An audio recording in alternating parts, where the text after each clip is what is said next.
আজ আমি কথা বলছি সেই সমস্ত পিতার হয়ে যার সন্তান বোমায় ছিন্ন ভিন্ন হয়ে গেছে। আমি কথা বলছি সেই সমস্ত মায়ের হয়ে যার কোল খালি হয়ে গেছে। আমি কথা বলছি সেই নিরীহ শিশুর হয়ে যার অপরাধ শুধু এই ছিল, সে একটি ভুল ভূখণ্ডে জন্মেছিল, যেখানে স্বাধীনতা মানেই শত্রুতা, অধিকার মানেই লাশের সারি, এবং মানবতা মানেই আমেরিকার হাতে খুন হওয়া। আমেরিকা, এই তথাকথিত সভ্যতার দাদা, এই গণতন্ত্রের কুমিরের কান্না, এই মানবাধিকারের প্রবচন রচয়িতা, আজকের দিনে পৃথিবীর সবচেয়ে বড় জঙ্গি। হ্যাঁ, আমি বলছি জঙ্গি। কারণ যারা শিশুদের ওপর ফসফরাস বোমা ফেলে, তারা মানবতার রক্ষক হতে পারে না, তারা সভ্যতার ধ্বজাধারী নয়, তারা হানাদার, লুণ্ঠনকারী, খুনি। ইরাকে আমেরিকা 2003 সালে গণবিধ্বংসী অস্ত্র খুঁজতে গিয়েছিল। আজ 2025 সাল, অস্ত্র পাওয়া যায়নি, কিন্তু 5 লাখের বেশি মানুষ মারা গেছে। এদের মধ্যে 3 লাখের বেশি ছিল শিশু ও নারী। ইরাকের তেলকূপে মার্কিন কোম্পানির নাম ফলক বসানোই ছিল প্রকৃত লক্ষ্য। সেই তেলের মূল্য পরিশোধ করেছে বাগদাদের মা, নাজাফের শিশু, মসুলের বৃদ্ধ। বন্ধুরা, যেদিন আমেরিকা ইরাক আক্রমণ করছিল সেদিন যদি আরবরা চেয়ে না দেখে প্রতিহত করত, আমেরিকা ও তার মিত্ররা লিবিয়া আক্রমণের সাহস পেত না। যদি লিবিয়ায় আমেরিকাকে উচিত শিক্ষা দেয়া যেত, তাহলে সিরিয়া ইয়েমেনের দিকে অস্ত্র তাক করার সাহস পেত না। হ্যাঁ বন্ধুরা, আমেরিকাকে একটার পর একটা দেশ আক্রমণ ও খনিজ সম্পদ লুণ্ঠনের সাহস আমরাই জুগিয়েছি। আমেরিকা ও তার মিত্ররা তাই ওপেনে প্যালেস্টাইনে হাজার হাজার মানুষের রক্ত ঝরাচ্ছে, মানুষ হত্যার সাফাই গাইছে। লিবিয়া ছিল আফ্রিকার সবচেয়ে সমৃদ্ধ দেশ। গাদ্দাফির নেতৃত্বে ছিল বিনা খরচে শিক্ষা, চিকিৎসা, নারীর স্বাধীনতা। কিন্তু এই উন্নয়ন পশ্চিমা বিশ্বকে পছন্দ হয়নি। আমেরিকা ও ন্যাটো চক্র লিবিয়ায় আকাশ থেকে আগুন ছড়ালো, হাজার হাজার মানুষ মরল।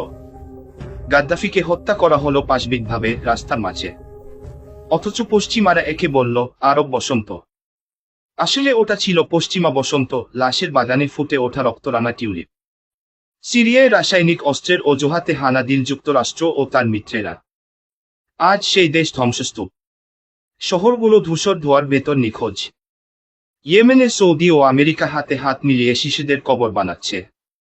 আজ গাজার আকাশে কোনো পাখি নেই, শুধু ড্রোনের গর্জন, যুদ্ধবিমানের চিৎকার। আজ পর্যন্ত 50,000-এরও বেশি মানুষ নিহত। গৃহহীন, নিরাশ্রয়, খাবার নেই, পানি নেই। কিন্তু অস্ত্র আছে। আর সেই অস্ত্র কার? আমেরিকার। হ্যাঁ বন্ধুরা, আমেরিকা যদি অস্ত্র না দিত, প্রযুক্তি না দিত, বোমার ফিনান্স না করত, ইসরায়েল এতটুকু সাহস পেত না। এই যুদ্ধ আসলে ফিলিস্তিন ও ইসরায়েলের নয়। এটা একদিকে আমেরিকার মদতপুষ্ট যুদ্ধ মেশিন, অন্যদিকে একটি নিরস্ত্র জাতির টিকে থাকার লড়াই। ইসরায়েল আসলে আমেরিকার 51তম অঙ্গরাজ্য।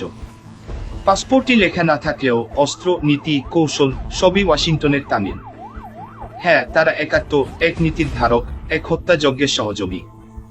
যখন বাগদাদে আগুন, ট্রিপলিতে ধ্বংস, গাজায় শিশুদের কবর, তখন রিয়াদে হয় রাজকীয় উৎসব, দোহায় চলে ফ্যাশন শো, কায়রোয় হয় কনসার্ট। বন্ধুরা, চেয়ে থাকা মানেই সম্মতি দেওয়া। যারা প্রতিবাদ করেনি তারা সহযোদ্ধা নয়, সহপরাধী।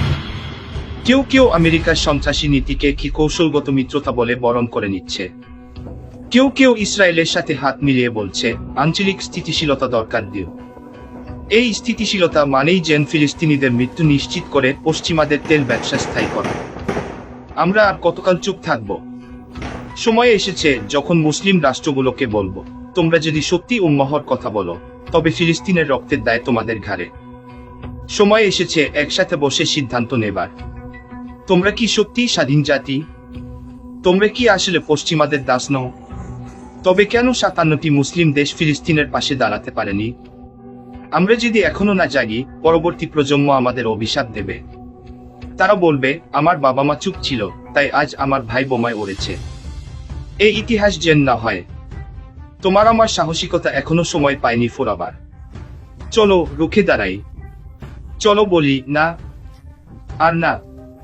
চলো বলি আমেরিকা, তোমার লজ্জা থাকলে মুখ থেকে রাখো। চলো বলি ইসরায়েল, তোমার পতাকা আজ আগুনের নিচে। জয় হোক মানবতার, জয় হোক প্রতিরোধ যোদ্ধাদের।